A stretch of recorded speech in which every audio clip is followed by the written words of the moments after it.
Momentos para hablar de libertad cuando hay muchos que la nombran tan en vano, ¿no? Ay, no me corten mi libertad cuando estamos en pandemia, y cuando ayer nomás, todos festejamos el Día de la Patria, el 25 de mayo, que como todos saben, ¿no? El 25 de mayo se había formado ese nuevo gobierno y comenzaba esta nueva etapa del proceso revolucionario que tendría su momento cúlmine, ponele, en 1816 con la Declaración de la Independencia. Uno imagina esos años, ¿no? Y pensábamos en casa comiendo ayer si uno pudiera tirarse en el túnel del tiempo, que es una antigüedad. Yo no sé si vos sabés, Hernán, de qué estoy hablando cuando hablo del túnel del tiempo, de Tony y Douglas, y ir a mirar un poquito o convivir un poco con lo que pasaba con los revolucionarios del 25 de mayo, porque habrán sido días muy difíciles. Uno siente que ese fue una bisagra para nuestra historia, como hoy también sentimos que estamos viviendo un momento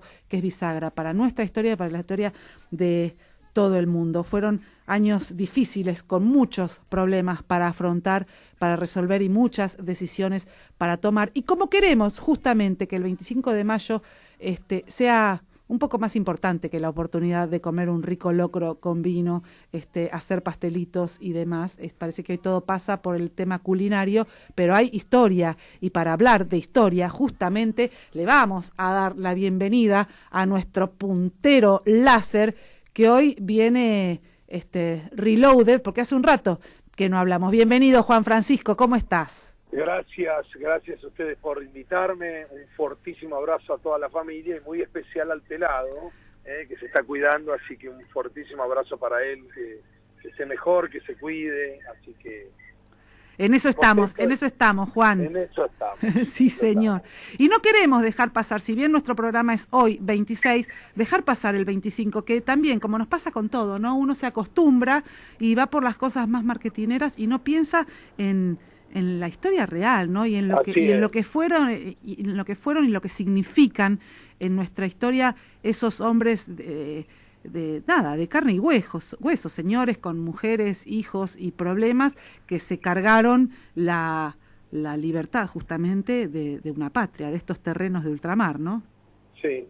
Y bien, escuchaba con atención eso que decías, y dejaron sus diferencias de lado, ¿no? Y dejaron esta idea, su comodidad también de lado, para romper con alguien que obviamente, para dejar de ser colonia. Pero fíjate vos, el tiempo que llevó esa semana que vos decías del 18 al 25 de mayo, pero no se termina ahí, ¿no? Fíjate que después le llevó prácticamente 6 años, ¿no? Llegar a ese 9 de julio tan importante en el que después sería verdaderamente la independencia. Pero era muy importante eso que vos decías, pese a las diferencias, pese a ese momento que obviamente había voces, ¿no? Había discusiones, entendieron que lo más importante era la independencia, era doblegar la voluntad, dejar de ser una colonia española para pasar a ser, obviamente, lo que hoy somos, que es la Argentina, ¿no? Pero esa vocación, ¿no? Esa idea de ser colonia, lamentablemente, convive hasta nuestros días, ¿no? Esa es la sensación, claro, porque yo te escucho decirlo y preparando el programa, ¿no es cierto? Uno se pone a leer, con Gaby nos poníamos a leer y uno dice, es como que seguimos repitiendo historias, ¿no? Porque en ese momento, tenías de golpe la corriente saavedrista y la corriente de Moreno, ¿no? Uno yendo más al cuerpo colegiado y al Congreso y a la redacción de una Constitución, y Saavedra, que pretendía un poder mucho más vertical y concentrado. Y ahí estaban claramente representadas lo que hoy llamaríamos como una izquierda y una derecha, sí, que si bien no se encontraban en las ideas más personales, sí se encontraban, como hablábamos recién, en el objetivo general, que era liberar a la Argentina, o en ese momento a las Provincias Unidas del Río de la Plata. Qué importante hacer esa referencia, ¿no? Qué importante, ¿no? Independientemente de que se podían astodiar, tenían que entender que había algo más importante que su propia postura y su visión, que tenía que ver con la idea de nación, ¿no?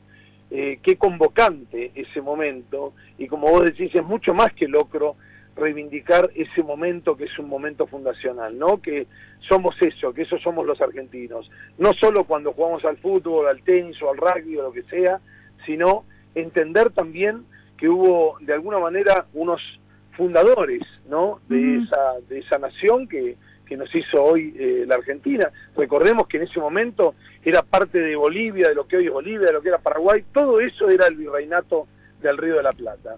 Pero dejaron de lado sus diferencias y entendieron que había una causa común que era más importante, y era precisamente liberarnos, porque se entendía que la colonia, que nosotros, ¿no?, en esta idea de por más que haya hoy intenciones o una vocación colonial, ¿no?, tenemos, parece que esta idea, fíjate, al día de hoy nos convive, ¿no? Convive esa discusión, ese eje. El otro día una persona me preguntaba, no porque fuera importante la pregunta, me decían, pero ¿cómo los Estados Unidos tienen tantas vacunas y les sobra vacunas? Y mi respuesta fue una risa, ¿no? Sí, sí. O sea, habría que repensar todo, ¿no? Desde esa época hasta hoy. Es muy claro, porque ellos sí.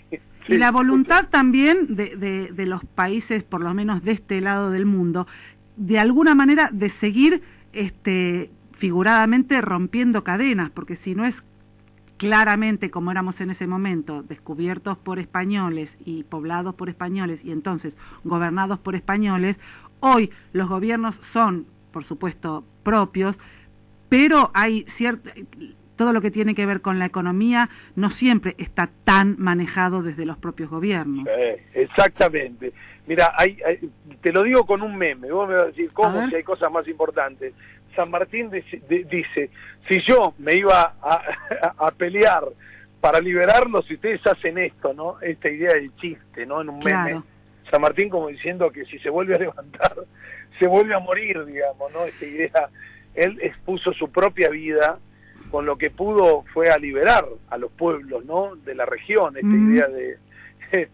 y nosotros, con esta vocación colonial que vos decís, estos dirigentes que realmente están tan cómodos, ¿no?, que les gustaría que nuestra bandera sea un poco española, un poco yanqui, otro poco inglesa, ¿no? Capaz que hacer un licuado entre la bandera española, francesa, yanqui y alemana, y bueno, claro, es que todos, está bueno aspiracionalmente pensar que uno quiere llegar a un estándar de vida, como seguramente tienen esos países del primer mundo. Está bueno, pero también está bueno tener en cuenta quiénes somos, cuál es nuestra historia y nada, y dónde estamos, como para saber que si bien podemos pretender o aspirar a cierto estado de bienestar, hay muchas cosas que todavía tenemos que hacer para poder hacerlo, ¿no? Totalmente. Mira, un buen comienzo sería entender quiénes somos, como bien dijiste de vuelta, que sea más que una pregunta, una afirmación. Todavía creo, lamentablemente no lo tenemos claro, por eso me parece fundamental que desde tu programa invitemos esa reflexión, ¿no? ¿Qué pasó el 25 de mayo? Y te digo, yo me vuelve a pasar ahora, ¿no?, en mi vida adulta, de que uno no tiene real dimensión de que el 25 de mayo, qué es lo que pasó, lo mismo que el 9 de julio, que rememora aquel 9 de julio, como bien decías vos, y pasaron 200 años nada más, 200 y pico de años. En la historia es muy poco tiempo. Sí. Sobre todo hablando de los países esos a los que nos queremos parecer, ¿no? Sí. En Europa, por ejemplo, claro. Sí. Por supuesto que nos duplican o nos triplican, claro, en tiempos de su independencia y qué es lo que representa para ellos, ¿no? Y de tránsito en el quehacer democrático, Juan. Totalmente, es un ejercicio, por supuesto, que nosotros hemos hecho a veces, y también hay que reconocer que a veces faltamos, ¿no?, a la escuela o no hicimos bien la tarea, ¿no? Porque cuando vinieron esas malditas dictaduras, en todo caso reivindicaban las banderas extranjeras más que la propia, pasaba algo de esto. Y qué paradoja, ¿no? Porque de mano de militares, ¿no?, que se supone que tienen, lo primero que aprende un militar es el patriotismo, fíjate vos, todo lo contrario, ¿no? No hacían honor precisamente a la bandera, ¿no? Claro, y si vamos a los personajes de esa época, tuvieron que enfrentarse, ¿no?, con la resistencia de los españoles, porque si bien el cuentito nos dice que, flanearon las cintas celestes y blancas en la Plaza de Mayo y gritaron ¡Viva la Patria!, lo cierto es que el resto de las provincias no estaban tan de acuerdo, porque la revolución estuvo muy centralizada en Buenos Aires, y el manejo de la economía también estaba muy centrado en Buenos Aires, y de hecho hubo levantamientos contrarrevolucionarios como el de Córdoba, liderado por Liniers y sofocado en ese momento por Ortiz de Ocampo y Juan José Castelli. Y en ese momento no te hacían una denuncia judicial si estabas en contra de la patria, te fusilaban directamente. Exactamente, fusilaban, así que... Así las cosas, y uno piensa en los hombres de esa época, Juan, y a mí no me gusta, viste, pararme en esta cosa de que, ay, lo de antes era mejor. Yo estoy segura y conozco y podría nombrar un montón de líderes hoy que son súper valiosos, pero a veces me da la sensación que al momento de estar del otro lado, de oponerse, nos olvidamos de la posibilidad de una oposición con ideas, ¿no? Y constructiva, porque da la sensación de que solamente aparece el me opongo o el esto está mal, pero no hay una propuesta superadora. Exactamente, lamentablemente no. Tenemos una clase dirigente que brilla por su ausencia, que todos estos valores, y sobre todo, como bien decías vos, ¿no?, que exponían su propia vida, ¿no?, para defender porque una cosa es discutir, pelear acaloradamente, golpear la mesa, y otra cosa era ser juzgado, como bien decías vos, o fusilado, si vos, unitarios y federales, ¿no? Digo, algunas de las discrepancias de esa época. Uh-huh. Entonces entender que realmente había otro honor, ¿no? Se batían a duelo, digamos. Si uno decía algo incorrecto, podía tener que enfrentarse en alguna plaza. Hoy lo vemos inviable, ¿no? Porque se dicen cualquier cosa, se arrepienten. Sí, bueno, viste, y parece que los duelos son a través de hilos de Twitter, y a mí me parece pero tan banal, tan superficial, que acusaciones políticas sean, viste, nada, júntense, o si no se pueden juntar porque ahora nada, pero poné el cuerpo, poné la cabeza, poné la mirada, y no sé, este tema de los políticos peleándose en las redes sociales me enferma, y siempre voy allá, ¿no?, a Saavedra y a Moreno, que bueno, eran como los dos antagónicos en ese momento. Y después, sabés que acá me acerca, vos sabés que nosotros tenemos un asesor en uso del lenguaje y etimología de las expresiones y la palabra, que es el señor Juan Carlos Estudié, y me acerca una hijuela para contarme acerca de una expresión que tiene su origen en aquella época y en esa dicotomía y en ese enfrentamiento de Moreno y Saavedra, porque después de que las fuerzas patriotas al marco de Balcarce y Castelli ganan la batalla de Suipacha el 7 de noviembre de 1810, o sea, cuando estaban llevando la revolución por el resto de las provincias unidas, hubo una fiesta en el regimiento de Patricios aquí en Buenos Aires para celebrar esa victoria de Suipacha, y uno de los asistentes a la fiesta, el capitán Atanasio Duarte, había tomado, como todos, algunas copas de más en el festejo, eso parece que sucedía siempre, y propuso un brindis, en ese caso, por el primer rey y emperador de América, don Cornelio Saavedra, y le ofreció a doña Saturnina, que era la esposa de Cornelio, una corona de azúcar que era la que adornaba la torta del festejo. ¿Qué pasa? Al enterarse de esto, Moreno se vino loco y decretó el inmediato destierro de Atanasio Duarte, diciendo que un habitante de Buenos Aires, y acá viene la expresión, ni ebrio ni dormido, puede tener expresiones contra la libertad de su país, y redactó una orden del día que pasaría a la historia como decreto de supresión de honores, que combinaba el rechazo republicano que Moreno sentía por las ostentaciones y ceremoniales de la jerárquica sociedad colonial, con un marcarle la cancha a los poderes y facultades de Cornelio Saavedra, que en ese momento era el presidente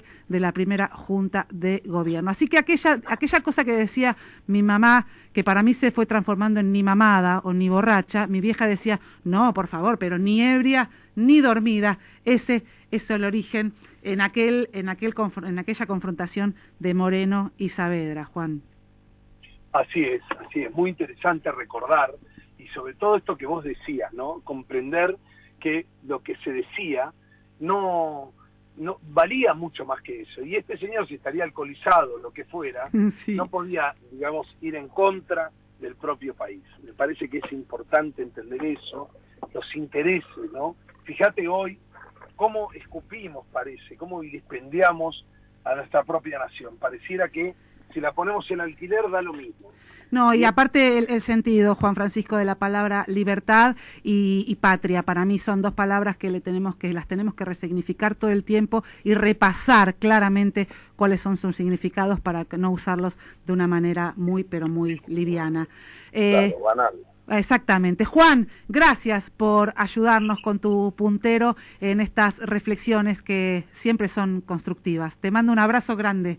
El agradecido soy yo, un abrazo a vos y obviamente a toda la familia, y muy especial para el pelado, que se recupere pronto, que se ponga bien y que, bueno, vuelva a sus tareas habituales. Ojalá, eso está pasando, ya está pasando. Un beso gigante. Fantástico. Juan Francisco. Fuerte abrazo para vos. Muchas gracias. Igual. Juan Francisco Venturino acaba de pasar en este momento reflexivo acerca de la historia del 25. Estamos comenzando a emprender la retirada, pero antes te cuento, ya sabés, pero por las dudas te lo cuento, titulares deportivos.